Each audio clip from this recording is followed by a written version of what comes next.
What's up, you guys? Thank you for tuning into my channel. Today I'm coming on because I want to start like a new makeup type of series here on my channel. I've strayed away a little bit from makeup tutorials and things like that just because they take a lot more time for me to film and edit. But I wanted to start with this series just because I feel like it's kind of like the base of any makeup routine that you have, and it's kind of like sort of the first thing that people start out with when getting into makeup, and that's foundation. So I want to start a foundation kind of like review series. I love watching review videos from other YouTubers, especially on foundation, because there are so many of them out there and it's really tricky in trying to figure out what your shade is. And the makeup, like foundations, have so many different purposes, whether it's long wearing, whether it's for dry skin, whether it's for oily skin. Is it full coverage? Is it medium coverage? Is it like a BB cream? So there are so many of them out there, and I want to do this series just because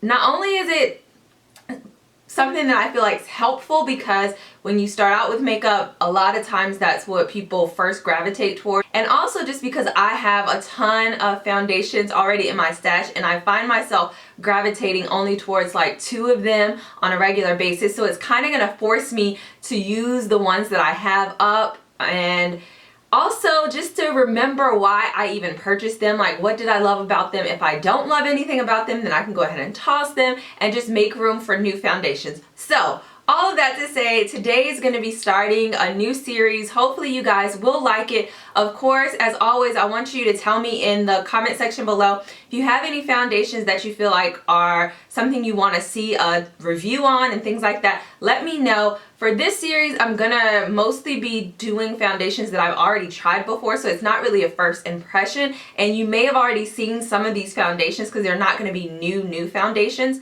Now, I want to first talk about my skin a little bit. This is going to be the only video that I'll talk about my skin in depth, just because this is starting the series off. But I do find that at this point right now, which it does change with the seasons, my skin, at this point right now, I would classify my skin more as combination skin, where some days I am a little bit more oily depending on the type of primer I use or the type of foundation it is, and some days I'm a little bit more dry in certain areas. I don't have many blemishes on my face. I do have like hyperpigmentation around my mouth that I try to cover up a lot of times, bags under my eyes or dark circles under my eyes, and then I do have like a few tiny dark marks just from acne spots and things like that. But for this sorry, that was my phone. But for this series, I'm going to be trying to use the same base products for the foundations and to not have too much extra face makeup on, just so you guys can see the wear and how the makeup looks. I definitely recommend that if you're new to makeup, that you try out drugstore makeup first, because it's a lot more affordable, and you will find that a lot of drugstore makeup can even be better than high-end expensive makeup.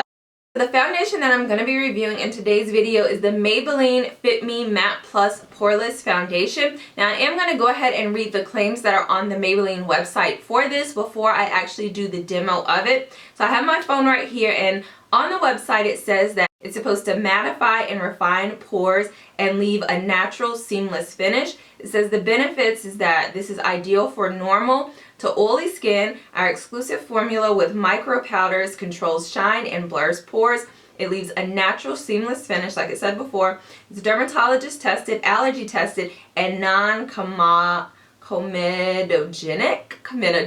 I don't know if I'm saying that right. This is what the packaging of the product looks like. Now, they do have a dewy skin one, so make sure whenever you're purchasing this, or if you go pick it up, that you pick up the right one. So this is what it looks like. It's just a nice shiny packaging, black top, and it does not have a pump, which is the bad thing, because I do find that I use a lot of this product, a lot more than I need to, and it gets pretty messy around the rim. The shade that I'm in, and this is 330 Toffee Caramel, and they have a wide range of shades. Even recently, I think they've added a lot more shades to the collection of the Matte Plus Poreless. I've already primed my skin and moisturized it. I use like a regular, I think my Charlotte Tilbury moisturizer, which is very moisturizing to my skin. And then I also already primed with the Nivea Men post shave balm. I'm going to be using this in every single one of these reviews. I'm going to use the Beauty Blender to blend out one half of my face, and then my Morphe M439 brush for the other side, just so you guys can see the difference between using two different applicators. I'm just going to put a little bit of this on the back of my hand,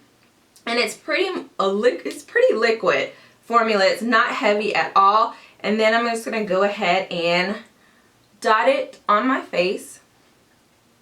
And I'm going to do one half of my face first and then do the other half. I'm going to go in with my Beauty Blender. It is clean. I just cleaned it, and it is damp as well. So let's pat it out.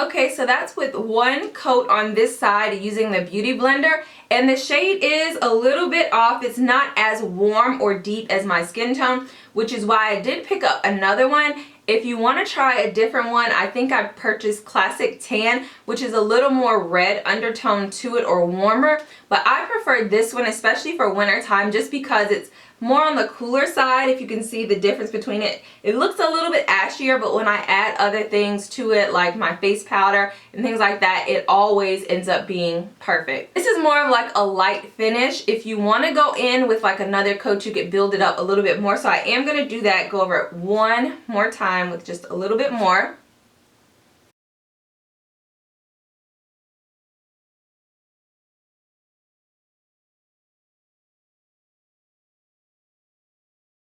This is the side with the foundation. I used the Beauty Blender and I've built it up like twice. It's already setting as well. Like, it feels nice and kind of matte, but kind of that natural velvety matte. It doesn't feel super matte, and it's not giving me any type of luminosity. Normally people say that the foundation tends to not sheer out as much if you use a brush, so we're gonna see.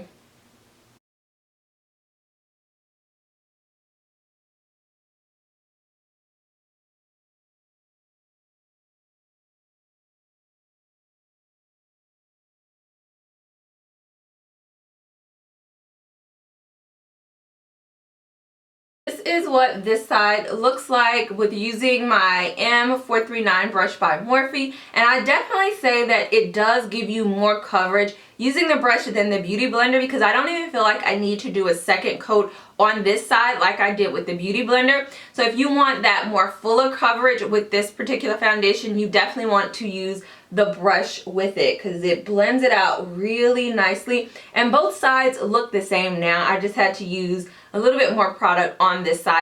So this is what my face is looking like as a clean slate with just the foundation, and as I said, it did set really fast, especially on this side. This side is completely set and it just feels really nice. This side is still setting a little bit. You can see a little bit more of like a glow to this side compared to this one. So what I'm going to do is go ahead and finish up the rest of my makeup and come back and let you guys see what it looks like. So stay tuned. It is now 12:25 in the afternoon. I also wanted to go ahead and let you guys know that I did set my face with the powder that matches the liquid foundation. This is the Fit Me Matte Plus Poreless, and I got this also in the shade 330. This is a little bit lighter than the liquid foundation, which I found. So it's just, I set my face very lightly with this powder. And for those girls who might be oily, you definitely want to set it with a powder, because it's going to prolong the wear of the foundation a lot longer. Now, before I used the powder, it did already set on its own. So if you don't want to use the powder, or you want to get that more dewy look as the day progresses, then definitely don't set it with the powder. But if you want to make sure that your makeup's going to last like all day and even into the night, then I suggest that you set it. We're going to go ahead and continue with the rest of the day. This is what my face looks like right now. It looks really good to me. I really love this foundation so much. So I'm going to try to leave it on as long as possible, probably longer than I normally would when I usually wear this foundation. So just stay tuned and we're going to see how this foundation holds up. Okay, you guys, I am back. It is now the end of the night. It is 9:11 p.m. so I've had this foundation on for about 9 hours. As you can see, my face, in terms of my eye makeup, I've snatched off the lashes already, so I'm looking real crazy around the eye area. So let's just look past that because this is about the foundation. So what I first want to do is remind you guys of what the claims were for this foundation that we discussed in the beginning of the video. So it says it's supposed to be ideal for normal to oily skin. They have micro powders that's supposed to control the shine and blur your pores for like natural seamless finish. So looking at my skin, just right on the camera and all of that, it looks the exact same way that it did earlier today. I have absolutely no shine at all. I'm still pretty matte. It has loosened up in terms of the matte feel that it gave me initially, where it wasn't any type of dewiness to it. It is a little bit more on the natural side, I would say, now that it's settled into my skin for sure.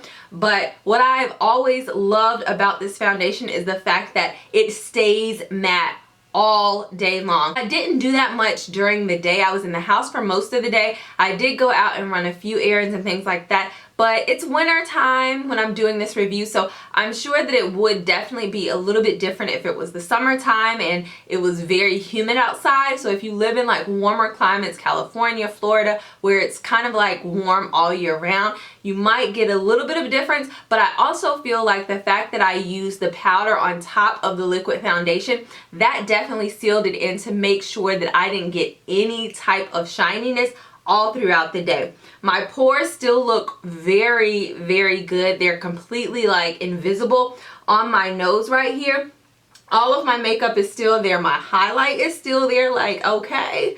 And the little bit of bronzing that I did earlier as well. So I absolutely love this foundation. The only thing, just like I said in the beginning, I think I said it, is that I don't feel like this is a natural finish. It does look like I have on foundation, and I feel like that's only because I built it up to like 2 layers, and I also used the brush on one side. If you only use one layer of the foundation and you use it with a beauty blender, which kind of like shears it out just a tad bit, you would definitely get that natural finish makeup look. And I also feel like it would look a little bit more natural if my eyes and my lips weren't so like bold and right there at you. So I really love this foundation so much. I've been using it for so long now, and the price is affordable. The fact that you don't have to use a lot of this product in order to cover up your blemishes is really great. The only negative thing about this is I just don't like that it doesn't have a pump, because you do end up using or wasting a lot of product by having to put it on your hand, and then, you know, sometimes you don't use as much of it. They have a very large shade range and all of that. The product blends well. It looks amazing on camera, in person as well. So I really have not many bad things to say about this foundation. So if you're someone who's just starting out with foundation, I would highly recommend that you try this one out first, just to see and get a feel of it with shade matching and things like that, because this is like a perfect beginner foundation in my opinion. I'm going to leave all of the information for this product in the description box below. If you guys have any questions of something that I failed to mention within this video, feel free to leave that in the comment section below. If you enjoyed this video, make sure you give it a thumbs up and show your girl some love. And if you are not a subscriber, go ahead and click that subscribe button and join the family as always. And don't forget, if you guys have any suggestions of foundations you would like me to try, oh my gosh, it's the end of the night. Already had a glass of wine, so forgive me. But if you have any foundations that you would like me to try out and review during this foundation series, feel free to leave those in the comment section below as well. And until next time, I will see all of you beauties later. Bye.